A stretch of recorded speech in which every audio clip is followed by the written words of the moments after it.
Ayan. Ayun o, sila tulog. Tulog na yung mga ibon natin at lalapit tayo sa kanila. Ayan o. Kamusta kayo, B1 Bito? B1 at si Bito. Ayan o. Ayan. Tulog? Hoy, gising, tulog. Tutulog ka eh. Tutulog ka eh, no? Gutom na ba?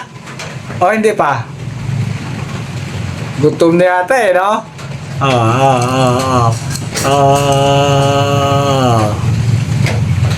Ayan, no? Ayan. Di ba malaki na sila, di ba? Ngayon lang ako nakapag-video mula nung maliit pa. Isang linggo na po ito sa akin. Kaya, nung dati, wala pa tong balahibo, kunti pa lang. At ngayon, kumpleto na talaga, oh. Lilipad na nga talaga yan, eh. Lilipad na ba talaga kayo? Oo. Kukunin ko? Kunin. Gatago. Nagtatago ka? Kunin natin. Ayan.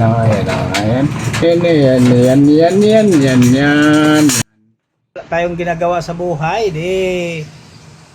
Pag tayo lang mag-isa dito, mag-aalaga na lang tayo ng ating ibon. Kung kaya, pampalipas ng oras natin, nakatanggal pa ng stress sa atin. Diba? Kung wala tayong magawa, diba? Mag-alaga na lang tayo ng ating ibon, diba?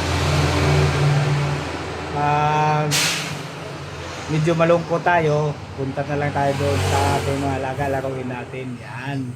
Kaya kayo dyan, kailangan nyo kayong maglibag-libang minsan kung wala na kayong ginagawa sa buhay, di ba? Anti-stress din talaga to mga ibon na to, di ba? Ayan.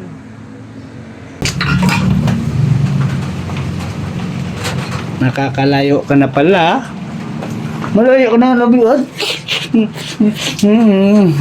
Diba?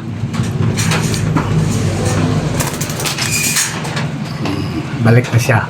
Mamaya ko na pakainin na. Sayang mo na ako. Pagkatapos magpapakain na tayo ng ating ibon.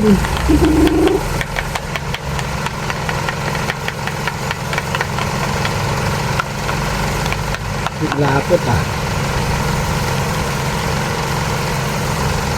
Bilis nila oh. Bilis oh. Ayan, ito na part ang gusto ko sa kanila, yung magpapakain ng ibon. Kaya ano, nakakatuwa kaya nakakalibang, di ba? Maganda lalo pa pag ganito kasi pag magkain yung ating mga alaga, di ba? Katapos nila kumain, maglaro-laro na lang kami dito sa loob. Bitawan ko siya dito sa loob na ng kwarto na ito, napakasaya na naman, di ba? Magpapalipad ng ibon dito sa loob. Kundi pag natapos na sila magkain, okay na yan. Pagpapaliparin na natin dito sa loob ng kwarto. Hindi naman sila makatakas kasi kulong naman dito wala namang butas. Kaya kapag gusto tayo na hindi naman sila totally na lilipad ng malayo kasi maliliit pa at mayroon ng mayroong medyo maamo na rin sila sa atin. Ayan yung manaranasan ko nung dati, nag-aalaga din ako nito dati kasi nakawala, pagkatapos bumalik din kasi nagutom. Kaya pag tayo talaga nagpapakain ng ating mga alaga, bumabalik talaga sila pag nagutom, di ba? Ayan mas maganda talaga pag ganitong handfeed natin para mas maamo talaga sa tao sila. Ayan napakasarap pag magpakain ng ganitong uri na ganito kabilis kumain. Pagkatapos na nila mabusog, grabe ilap na yan. Mailap na yan sila pag nabusog na Pero pag nagutom, dahil maamo yan sila kasi nagutom Pero pag nabusog na, butid-tid na wala na medyo mailap na sila. Ayaw na magpahawak.